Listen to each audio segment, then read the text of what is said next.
அஸ்ஸலாமு அலைக்கும் ரஹ்மத்துல்லாஹி வபரகாத்துஹு. ஹஸ்ரத் அபூதர் ரலியல்லாஹு அன்ஹு கூறுகிறார்கள், ரசூலுல்லாஹி ஸல்லல்லாஹு அலைஹி வஸல்லம் அவர்கள் குளிர்காலத்தில் ஒரு நாள் வெளியில் சென்றார்கள். மரங்களிலிருந்து இலைகள் உதிர்ந்து கொண்டிருந்தன. நபி ஸல்லல்லாஹு அலைஹி வஸல்லம் அவர்கள் ஒரு மரத்தின் கிளை ஒன்றை தங்கள் கரத்தால் பிடித்து அசைத்தார்கள். அதிலிருந்து மேலும் இலைகள் உதிர்ந்தன. அப்பொழுது நபி அவர்கள், ஏ அபூதர் என்று கூப்பிட்டார்கள். லப்பைக், இதோ இருக்கிறேன் யா ரசூலுல்லா என நான் கூறினேன்.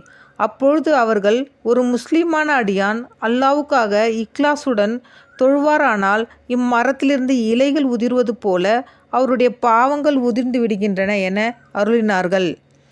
குளிர்காலத்தில் மரத்திலிருந்து இலைகள் உதிர்கின்றன. சில மரங்களில் ஓர் இலை கூட மிஞ்சுவதில்லை. இவ்வாறே இக்லாசுடன் தொழுவதன் காரணத்தால் ஒரு பாவம் கூட இல்லாத அளவுக்கு அவருடைய எல்லா பாவங்களும் மன்னிக்கப்பட்டு விடுகின்றன என்பது நபி ஸல்லல்லாஹு அலைஹி வஸல்லம் அவர்களின் கருத்தாகும். ஆனால் தொழுகை மற்றுமுள்ள வணக்கங்கள் மூலமாக சிறு பாவங்கள் மட்டுமே மன்னிக்கப்படும். பெரும் பாவங்கள் தௌபா செய்யாமல் மன்னிக்கப்படுவதில்லை என்று குர்ஆன் ஹதீஸ்களுடைய ஆதாரங்களை வைத்து ஆலிம்கள் கூறுவதையும் நாம் கவனத்தில் கொள்ள வேண்டும். ஆகவே தொழுவதுடன் தௌபா இஸ்திஃபார் செய்வதையும் அவசியம் கடைபிடித்து வர வேண்டும், மறந்துவிடக்கூடாது. அல்லாஹு தஆலா தன் அருளினால் ஒருவரின் பெரும் பாவங்களை தௌபா இல்லாமல் தொழுகையின் மூலமே மன்னித்துவிட்டால் அது வேறு விஷயமாகும். ஹஸ்ரத் அபு உஸ்மான் ரலியல்லாஹு அன்ஹு அவர்கள் கூறுகிறார்கள், நான் சல்மான் ரலியல்லாஹு அன்ஹு அவர்களுடன் ஒரு மரத்தின் கீழ் இருந்தேன். அப்போது அவர்கள் அம்மரத்தின் காய்ந்த கிளை ஒன்றை பிடித்து குலுக்கினார்கள்.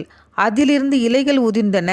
என்னை நோக்கி, அபு உஸ்மானே, நான் ஏன் இப்படி செய்தேன் என்று என்னிடம் நீர் கேட்கவில்லையே என்றார்கள்.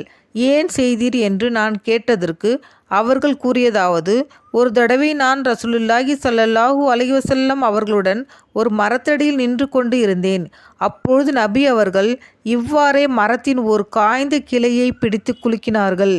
அதிலிருந்து இலைகள் உதிர்ந்தன. அப்போது சல்மானே, நான் ஏன் இப்படி செய்தேன் என்று நீர் என்னிடம் கேட்கவில்லையே என்றார்கள். ஏன் இவ்வாறு செய்தீர்கள் என்று நான் கேட்டபொழுது, ஒரு முஸ்லிம் நன்றாக உளு செய்து ஐநேர தொழுகையும் நிறைவேற்றினால் இந்த இலைகள் உதிர்வது போன்று அவருடைய பாவங்கள் உதிர்ந்துவிடும் என்று கூறிய நபி ஸல்லல்லாஹு அலைஹி வஸல்லம் அவர்கள், பகலின் இரு ஓரங்களிலும் இரவின் சில பகுதிகளிலும் தொழுகையை நிலைநிறுத்துவீராக. நிச்சயமாக நன்மைகள் பாவங்களை போக்கிவிடுகின்றன.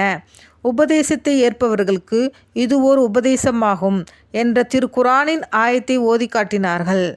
ஹஸ்ரத் சல்மான் ரலியல்லாஹு அன்ஹு அப்படியே செய்து காண்பித்தது நபி ஸல்லல்லாஹு அலைஹி வஸல்லம் அவர்களின் மீது சஹாபாக்கள் வைத்திருந்த அன்பிற்கு ஒரு சிறு உதாரணமாகும். எவரேனும் ஒரு மனிதருக்கு மற்றொருவரின் மீது அன்பு ஏற்பட்டுவிட்டால் அவருடைய ஒவ்வொரு அசைவும் இவருக்கு இன்பமாகவே இருக்கும். மேலும் தமது அன்பிற்குரியவர் செய்வதைப் போலவே தானும் செய்ய வேண்டுமென்று மனம் விரும்பும். அன்பின் இன்பத்தை சுவைத்தவர்களே இதன் உண்மையை நன்கு உணர முடியும். இவ்வாறே கண்ணியமிக்க சஹாபாக்கள் ரசூலுல்லாஹி ஸல்லல்லாஹு அலைஹி வஸல்லம் அவர்களுடைய ஹதீஸ்களை அறிவிக்கும் பொழுது நபி அவர்கள் அதனை கூறும் பொழுது எதை செய்தார்களோ அதையும் செய்து காட்டினார்கள். அஸ்ஸலாமு அலைக்கும் ரஹ்மத்துல்லாஹி வபரகாத்துஹு. சுப்ஹான் அல்லாஹி வபிஹம்திகி சுப்ஹான் அல்லாஹும்ம வபிஹம்திக அஷ்ஹது அன் லா இலாஹா இல்லா அன்த அஸ்தக்ஃபிருக வ அத்தூபு இலைக.